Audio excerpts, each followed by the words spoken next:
Hi Libra, kamusta? Welcome back to Pinay Angel Tarot. This is your July kapalaran para sa mga Libra. Love and career reading po ang gagawin natin today. Tingnan natin ang energies connected sa'yo. And kung ano man ang mensahe na dapat mong marinig sa ngayon. Kumusta kayo guys? Okay, tingnan muna natin yung mga unang mensahe para kay Libra. Respect your relationships and openness. Be open to accept divine guidance in your relationships. Oh, parang ang dami mong kadil na tao ngayon. And pinag-aaralan mo, ginagamit mo yung intuition mo, very by the book ka ngayon. Kita mo may libro dito. And okay, tingnan natin yung next na card. Meditate and contemplate, New Moon in Pisces. Be bold and make the first move, Cardinal Moon. Wow. Ang lakas ng confidence mo ngayon. Cardinal sign din kasi ang Libra. Ibig sabihin, may confidence ka at may lakas ka ng loob para gawin or maging leader sa mga sitwasyon na nasa harap mo ngayon. Okay, so from the tarot, kuha muna tayo ng unang cards.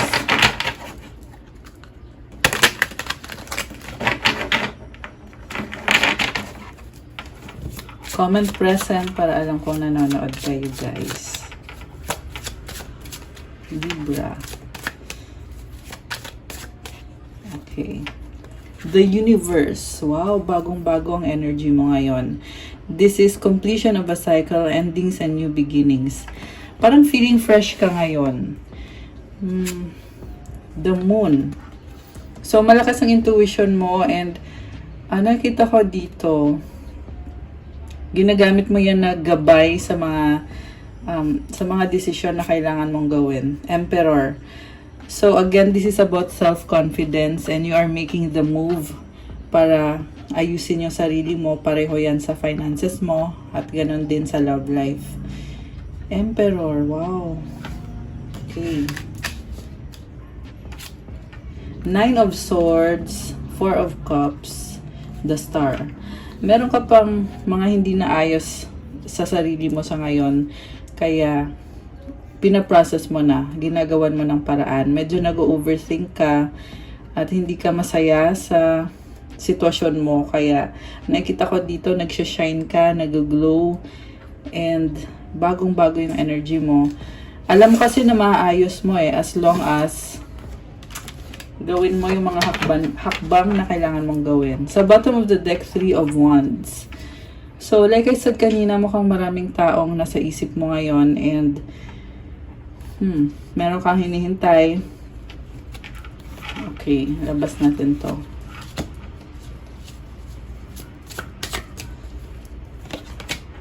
Seven of Wands, Page of Cups. You are setting boundaries. Laban lang.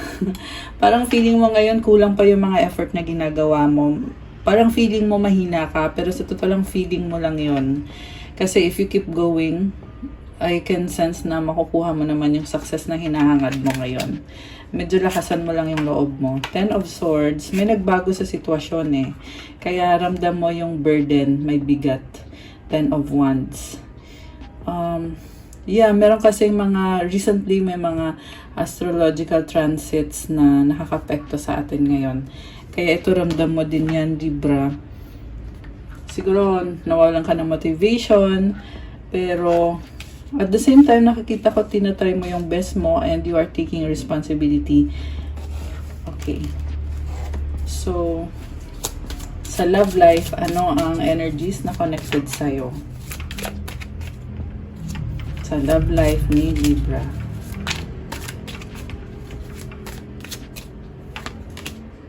Two of Swords, the Tower.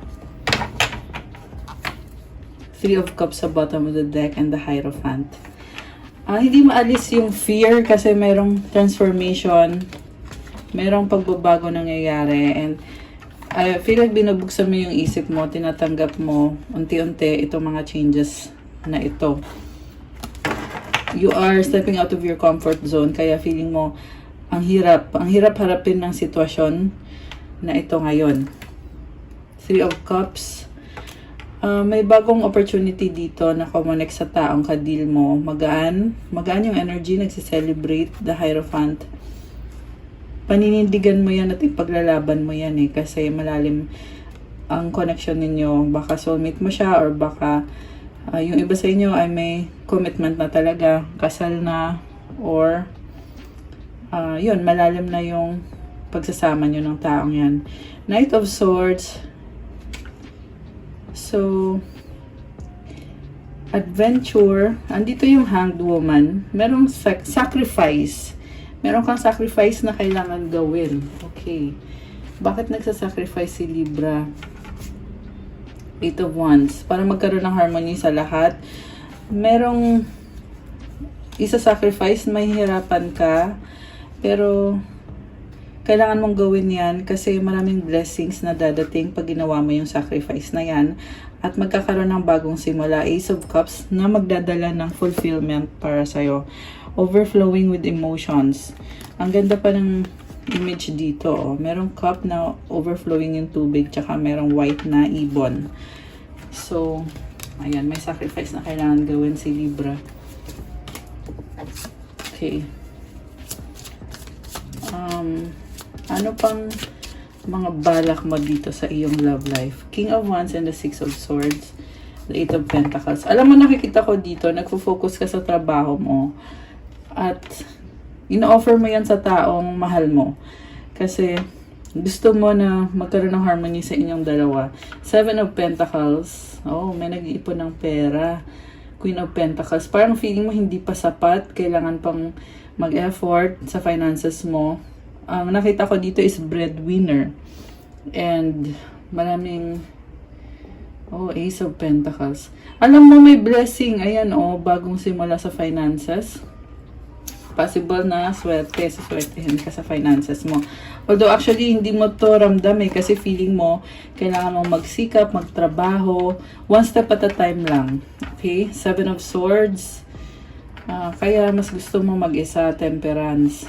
Kasi binabalanse mo. Okay?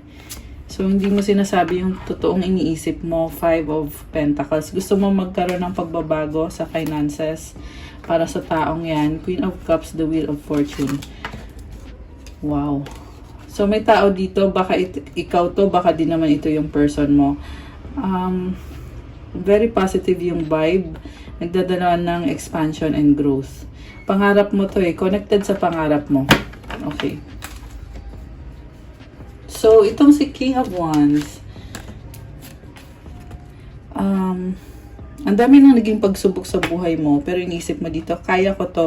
Alam na alam mo na kaya mo. Hindi ka ever susuko. Eight of Pentacles. Kasi natatanaw mo na din yung bagong simula. Ayan, merong sun dito. And very competitive ka ngayon sa nakikita ko, Libra. Okay, very nice. So, nasaan naman yung person na kadil ni Libra? Okay, feeling ko yun na yun yung si Queen of Cups. Mahal ka ng taong yan. Four of Wands, committed ka. Oh my gosh, kinilig ako. So, oh my gosh, Ten of Cups. Okay, so, yung person na kadil mo, yan kasi yung tinatanong ko dito kung nasaan na yung person na kadil mo. So, nakita ko dito, mahal ka niya, happiness ka niya, parang fulfilled siya dahil sa'yo. Dahil sa connection na to. And nagdadala din ng swerte sa'yo itong taong to, sa totoo lang. Queen of Cups and the Wheel of Fortune. Baka meron kang kadil na water sign, Cancer, Pisces, Scorpio. Malakas din dito ang fire sign, Aries, Sagittarius, although this can be any sign. Parang family na yung touring niya sa'yo. And dahil din sa'yo, kaya na-enjoy niya yung life niya, na-enjoy niya yung relationship, parang pinapa-feel mo sa kanya na pag andyan ka, merong stability, happiness, and balance. Solid foundations. Napapatingin ako dito sa kulay white na curtain. Ayan, baka meron kayong curtain na kulay puti. So, white also symbolizes purity. And nafe-feel ko dito very pure ng intentions ng taong to sa'yo. Parang pinapakita din niya sa'yo ngayon na Libra, ito ako ngayon. Gusto kong i-enjoy natin kung anong meron tayo na relationship. Kasi ikaw talaga yung happiness ko. Okay. Next card. Oh my gosh! The Lovers. Guys, sobrang mahal ka ng taong to. Sabi dito ay pinili ka niya. Baka twin flame mo siya, baka soulmate mo siya. Pero, yeah, ang lakas ng energetic connection inyong dalawa. So, minamanifest ka ng taong to sa totoo lang kasi pinili ka niya maging parte ng buhay niya. Feel niya kasi na ikaw na yung the one niya. Okay, nakakatawa naman. Sobrang natawa ako sa reading mo ngayon, Libra. Romantic. Maswerte ka dito sa taong to. Kasi kahit na feeling niya na hindi niya mabigay sa'yo yung 100% niya. Kasi may mga sarili din naman siyang pangangailangan, pero yun ang gusto niyang mangyari, na gusto niya maging masaya kayong dalawa. Gusto niya makipag-date sa'yo, or magkaroon ng family, or baka nga family na talaga kayo. Pinapahalaga niya yung family niyo, yung relationship niyo. Okay, sa bottom of the deck, Six of Cups, may mga memories. Again, so past life connection yung na-feel ko dito. Possible din na may pinagsamahan na kayo na dati naaalala niya or bumabalik. Okay. Four of Pentacles. So, parang treasure yung tingin niya sa'yo. Pakiramdam niya dito, simula nung nahanap ko itong person na to, simula nung nahanap ka niya, nagkaroon na siya ng unti-unti ng stability. Kaya, poprotektahan niya tong connection na to. Death. Okay. Ending. Bakit may ending? Six of Pentacles. So, possible kasi na nagkaroon din ng ending dito, pero nagbalik ulit dahil meron pa rin responsibility para sa isa't isa. Six of Pentacles. Nine of Wands. Nilaban niya ito eh. Nilaban niya yung connection niyo. Nagkaroon kayo ng hiwalayan, pero may unfinished business kayo. Kaya bumalik itong taong to sa buhay mo. And sa ngayon, pinipilit pa rin niya. Parang ang dami niyang ino-offer sa'yo. Actually, nafe-feel niya ngayon na nire-reject mo yung offer niya. Okay? So, siguro baka hindi mo binibigyan ng pansin yung offer ng taong to na sobrang nagmamahal sa'yo. Kaya nafe-feel niya dito, kita mo ang daming wands o nakaharang na. So, parang iniisip niya ngayon, paano ko ngayon bubuuin yung offer ko sa'yo? Wala. Parang nireject mo daw siya. So, parang feeling niya hanging siya. Meron siyang hinihintay na kasagutan galing sa'yo. Possible to na nag-message sa'yo or ang daming message sa'yo pero walang kasagutan. Kaya yan yung hinihintay niya. May nakita din ako dito na posible binlock ka muna niya kasi napipressure siya kasi walang closure or alam mo yung hanging. Pero definitely kayo pa rin ang taong to eh. Pero nangyayari din to. So, kaya lang naman niya ginagawa yan. Kasi, mahalaga ka sa kanya. Sobrang mahalaga ka sa taong to. Ito, nangihinayang siya, oh. Parang nafe-feel niya nire-reject mo siya. Kaya niisip na lang niya, ipapahinga ko yung sarili ko. Hindi ko na muna iisipin. Itong nangyayari, Three of Swords. Hanging. Okay, the Chariot. So, magkakaroon din ng pagbabago dito. Ace of Wands. Ayan, new beginning, oh. Pero this time, tahimik na siya. So, parang sabi niya dito, kung total ayaw mo namang entertain yung offer ko sa'yo, mananahimik na lang ako. Ayan, ganun yung energy ng person mo. King of Pentacles, Six of Wands, Knight of Wands. Parang iniisip na lang niya, sige, ikaw na bahala kung ano gusto mo. Susuportahan na lang kita. Kasi, mas pinipili niya na to take it slow. Okay, parang at first, sobrang intense niya. Tapos ngayon, taking it slow. Baka meron kang kadil na Scorpio. Malakas din dito ang Pisces, Cancer. Water sign talaga yung malakas. Malakas din ang fire sign, Aries, Leo, Sagittarius. Actually, andito din yung Earth sign, Capricorn, Taurus, Virgo. Although this can be any sign. Ayan, Libra. Okay, anong outcome dito sa connection ni Libra at itong taong sobrang nagmamahal? Oh, wow, Justice. Ipaglalaban mo naman pala eh. Ace of Swords. So, parang papatunayan mo sa kanya na strong ka, na support ka sa kanya, na andyan ka lang. There will be a breakthrough and a new beginning. Two of Pentacles. Kaso lang, bakit parang pabago-bago ka ng isip, or parang siguro juggling, multitasking, kaya parang feeling ko dito hindi mo nabibigay din yung 100% mo talaga. Kaya naman pala nagkaroon ng feeling of rejection itong person na to. Hermit, 8 of Cups, 9 of Cups. Oh my gosh. So, pinili mo mag-isa. Ngayon nagbabalik ka kasi na-feel mo dito na okay naman, naayos ko na yung sarili ko. Pero may hinihintay ka pa na hindi pa nangyayari na minamanifest mo, which is makukuha mo sa taong yan. Siya din yung magpapasaya sa magbibigay ng mga hinahanap mo. 555 on the clock. Kaya napatingin talaga ako, kaya pala kasi meron kayong angel numbers, guys. So kung nakikita nyo rin yung mga numbers na yon, 555, ayan, comment kayo dyan. So it's a number of change. And ito na nga din yung lumabas sa cards na nagbago ka eh. Ito, nakatalikod ka. Biglang ito ka na. Ang ganda na ng aura mo. Overall energy din natin to. Yung the universe card. I mean, first card na lumabas sa reading. Ending sa new beginnings. Ayan, naayos mo na yung sarili mo. There's a new cycle na nagsisimula. May mga lessons learned. So, glowing ka na ngayon sa bagong energies mo dito. Pero, parang nafe-feel ko pa rin na hindi ka pa kontento sa mga changes na ginawa mo sa sarili mo. Parang gusto mo pa ng more. Pero ang sinasabi kasi dito, yung hinahanap mo kasi na more na yan is dun mo din matatagpuan sa taong yan. Siya din yung makapagbibigay sa'yo ng talagang fulfillment na mafe-feel mo na buong buo ka. So 10 of Pentacles and the Queen of Swords. The Empress. Wow. So, money, blessings, legacy na pinag-aaralan mo. Empress. You can create what you want.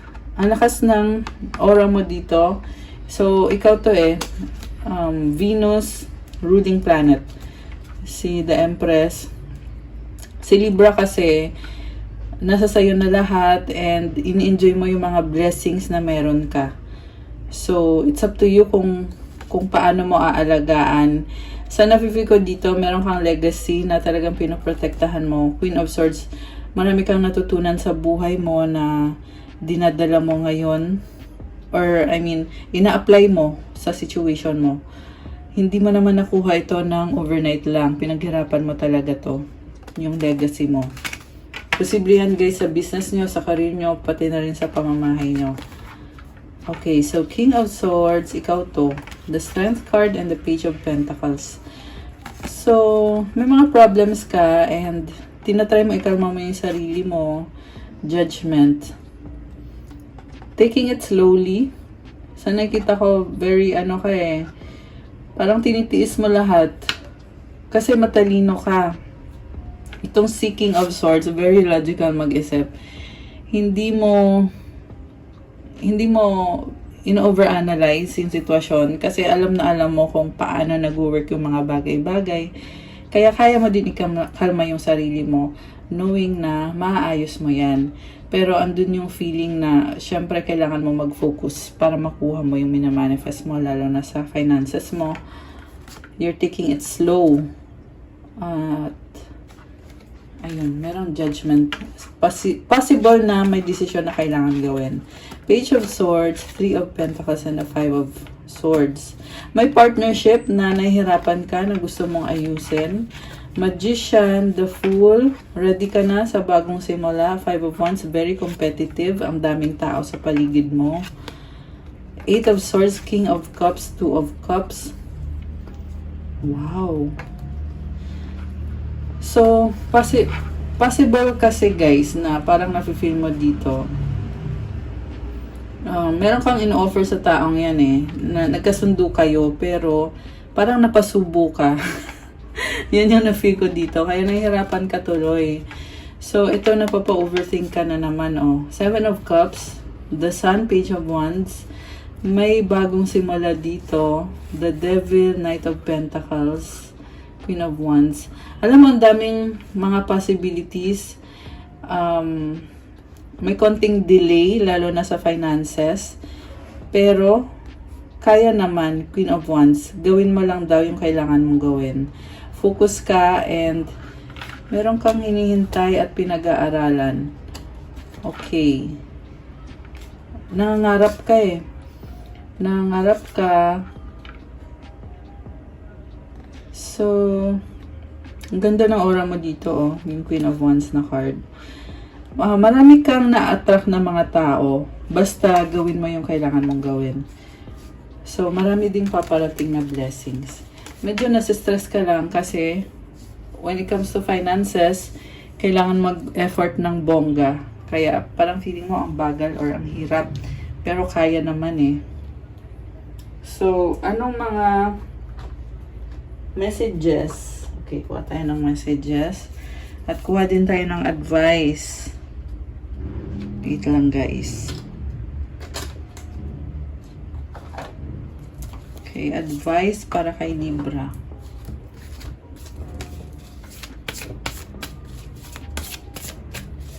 Advice.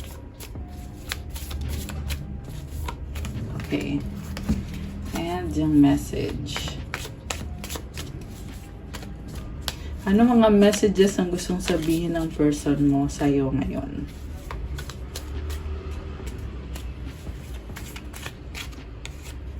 Oh my gosh! Mahal kita, I love you! So, very strong ng feelings niya and very consistent. I need you. Kailangan ka daw niya. Last one. Busy. So, siguro nafe-feel mo ba't parang walang time sa akin yung person ko. Pero mahal ka nitong taong to. Kailangan ka niya at mahal ka niya. I love you daw. So, ang advice sa'yo is true offering. May I release the fears, illusions, and addictions that keep me from true offering. May I relax into your plan, trusting that the next steps will be shown. Use me, love, use me for the highest. I am yours alone. So, i-release mo daw yung mga takot at mga negativity na nararanasan mo or nararamdaman mo. Kumalma ka daw kasi may plano si God para sa'yo. Ipapakita din sa'yo kung ano ang susunod na gagawin mo or kung ano ang kailangan mong gawin. I-offer mo daw yung sarili mo para sa ikakabuti ng lahat. Wow, grabe. True offering. Grabe, sacrifice talaga to para sa'yo. Pero, may plano si God. Yan ang sabi dito. May plano si God para sa'yo. Libra. Ayan. Okay, guys. That's all sa inyong palang July kapalaran, mga Libra. Thank you for watching. I-like nyo na tong video na to. Comment kung nag-resonate ba or kung nagustuhan nyo ba. Kung hindi nag-resonate, okay lang, i-comment nyo na lang din. Subscribe and hit the notification bell. Kung kailangan nyo ng gabay, kung nag-resonate kayo at kailangan nyo ng more information, pwede kayong mag-book ng private reading.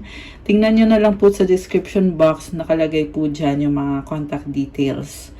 And if you want to start your crystals journey, may mga crystal bracelets na pwede nyong i-avail. Check out my Instagram. Meron tayong pang-attract ng love, pang-attract ng money, wealth, prosperity, abundance, protection, self-confidence, focus, and manifestation, at marami pang iba. So, thank you. Have a good day. God bless and stay safe. See you again soon, Libra. Bye!